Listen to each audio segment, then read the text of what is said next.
તો 2024ની સૌથી મોટી ફિલ્મ કસુંબો રહી. બજેટની વાત કરીએ, 15 કરોડનું બજેટ હતું. હવે આ બજેટમાં 2024માં તો કોઈ ફિલ્મ ભવિષ્યમાં નથી ગુજરાતી. 2025માં કદાચ નીકળે તો નીકળે, પણ 2024ની સૌથી મોટી ફિલ્મ કહી શકાય. તો એનું ફાઇનલ બોક્સ ઓફિસ કલેક્શનનો રિપોર્ટ છે એ મારી તમારી સમક્ષ રાખવાનો છે. ગુજરાતી લેંગ્વેજમાં રિલીઝ થઈ અને પછી ગુજરાતી લેંગ્વેજમાં સારો એવો પ્રતિસાદ મળ્યા બાદ ફિલ્મને હિન્દીમાં ડબ કરીને રિલીઝ કરવામાં આવી.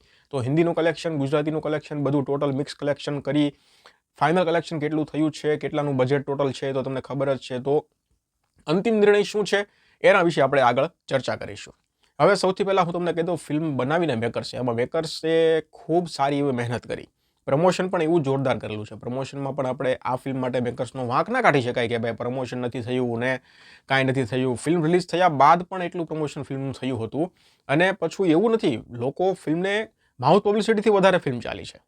પ્રમોશનથી ચાલી તો છે, પણ માઉથ પબ્લિસિટીથી ફિલ્મ વધારે ચાલી. અને જેમ જેમ દિવસ જતા ને એમ કલેક્શન વધતું હતું. એટલે એનો મતલબ કે માઉથ પબ્લિસિટી ફિલ્મ વધારે પ્રમાણમાં ચાલી છે. એટલે સીધો મતલબ એ જ છે, લોકોને ફિલ્મ ગમે તો જ બીજા વ્યક્તિને કહે ને. એટલે પબ્લિકનો સપોર્ટ પણ સારો એવો રહ્યો, મેકર્સની મહેનત પણ રહી અને ફિલ્મ ક્યાંક ને ક્યાંક ખૂબ સારી નીકળી. અને હિન્દીમાં ફિલ્મ રિલીઝ થઈ તો હિન્દીમાંથી પણ જે રિવ્યૂ આવ્યા ખૂબ સારા હતા. તો હવે વાત કરી લઈએ આપણે ગુજરાતી અને હિન્દી લેંગ્વેજનું કલેક્શન. ગુજરાતી લેંગ્વેજમાં આ ફિલ્મનું જે નેટ કલેક્શન છે ને, નેટ એ 7 કરોડ અને 45 લાખ થયું છે. નેટ કલેક્શન 7 કરોડ અને 45 લાખ. હિન્દી લેંગ્વેજમાં કેટલું આવ્યું હું તમને પહેલા 5 દિવસનું કલેક્શન કહું. હિન્દી લેંગ્વેજમાં પહેલા દિવસનું 8 લાખ હતું, બીજા દિવસનું 10 લાખ હતું, ત્રીજા દિવસનું 17 લાખ હતું, ચોથા દિવસનું 3 લાખ હતું અને પાંચમા દિવસનું 5 લાખ કલેક્શન હતું. એટલે હિન્દી લેંગ્વેજમાં પણ ડિસન્ટ કલેક્શન કહેવાય.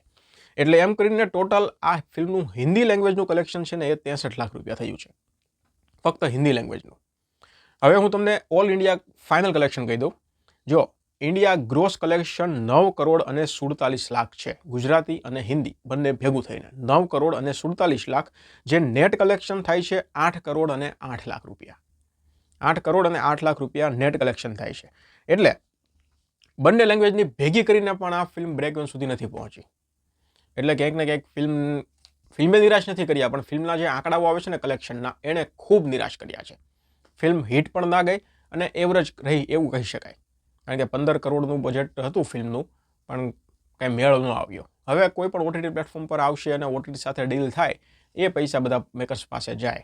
પણ છતાં 10 કરોડ સુધી તો થઈ જશે, પણ પછી 12, 12.5 કરોડ એટલું બધું તો નહીં જ થાય. ઓટીટી પાસેથી પણ ડીલ કદાચ થાય તો વધીને 80 લાખ, 90 લાખ કે કદાચ એમેઝોન પ્રાઇમ પાસે જાય તો કરોડ રૂપિયા સુધીની ડીલ થાય, વધારે નહીં થાય.